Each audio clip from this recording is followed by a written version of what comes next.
All praise to the unity of God, and all honour to Him, the Sovereign Lord, the incomparable, the all-glorious ruler of the universe, who out of utter nothingness hath created the reality of all things, who from naught have brought into being the most refined and subtle elements of His creation, and who, rescuing His creatures from the abasement of remoteness and the perils of ultimate extinction, hath received them into His kingdom of incorruptible glory.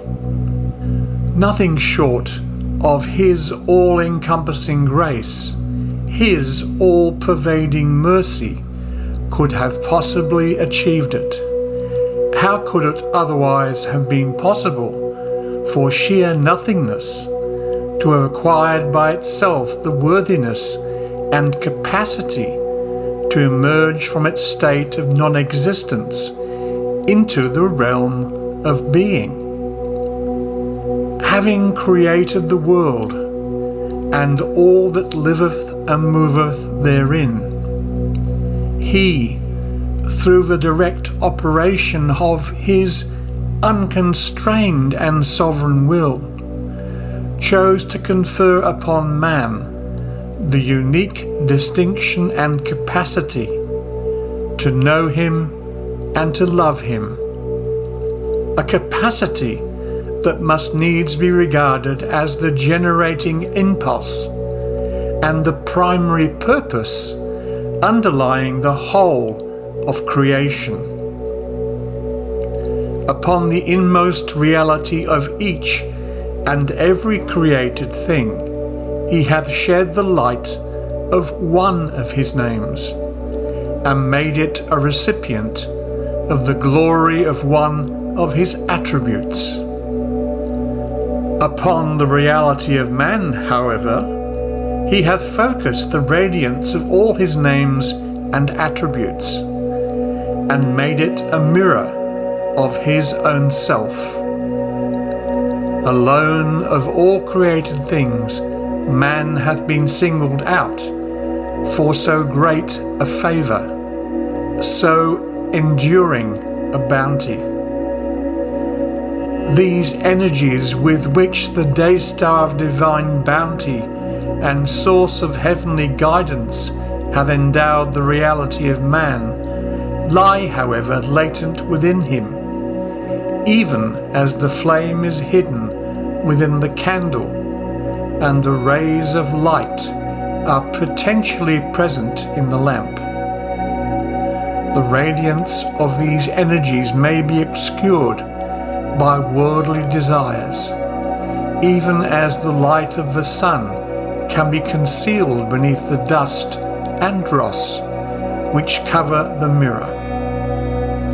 Neither the candle nor the lamp can be lighted through their own unaided efforts, nor can it ever be possible for the mirror to free itself from its dross.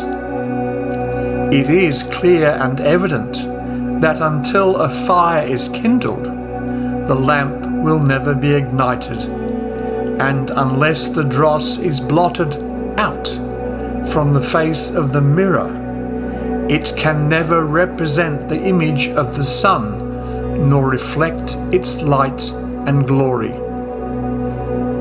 And since there can be no tie of direct intercourse to bind the one true God with His creation, and no resemblance whatever can exist between the transient and the eternal, the contingent and the absolute, He hath ordained that in every age and dispensation a pure and stainless soul be made manifest in the kingdoms of earth and heaven.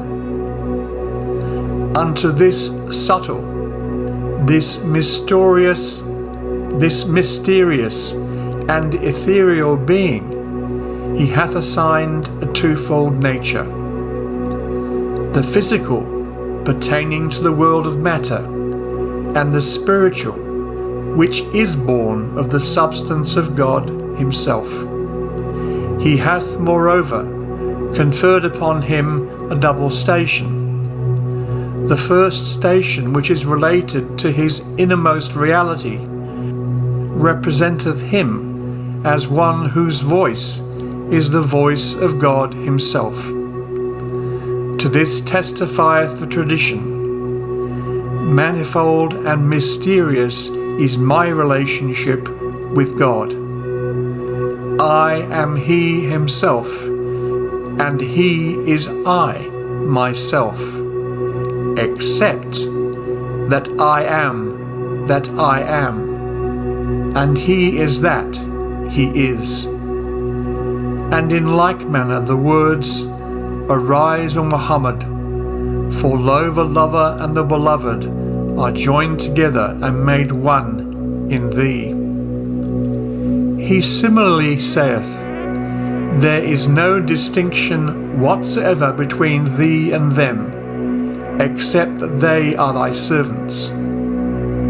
The second station is the human station, exemplified by the following verses.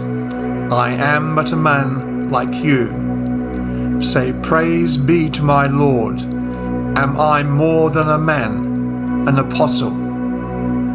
These essences of detachment, these resplendent realities, are the channels of God's all-pervasive grace.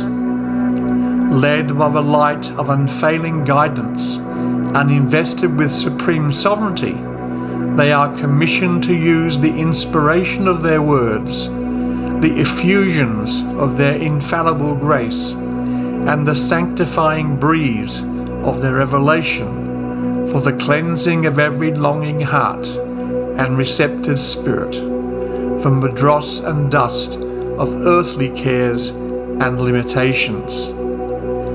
Then and only then will the trust of God, latent in the reality of man, emerge as resplendent as the rising orb of divine revelation from behind the veil of concealment, and implant the ensign of its revealed glory upon the summits of men's hearts. From the foregoing passages and allusions it hath been made indubitably clear that in the kingdoms of earth and heaven there must needs be manifested a being, an essence, who shall act as a manifestation and vehicle for the transmission of the grace of the divinity itself, the sovereign Lord of all. Through the teachings of this day star of truth, every man will advance and develop until he attaineth the station at which he can manifest all the potential forces with which his inmost true self hath been endowed.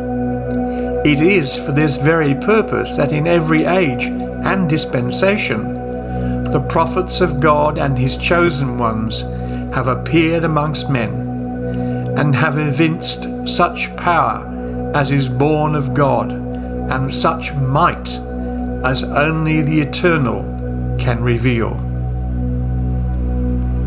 Can one of sane mind ever seriously imagine that, in view of certain words, the meaning of which he cannot comprehend, the portals of God's infinite guidance can ever be closed in the face of men? Can he ever conceive for these divine luminaries, these resplendent lights, either a beginning or an end? What outpouring flood can compare with the stream of his all-embracing grace? And what blessing can excel the evidences of so great and pervasive a mercy?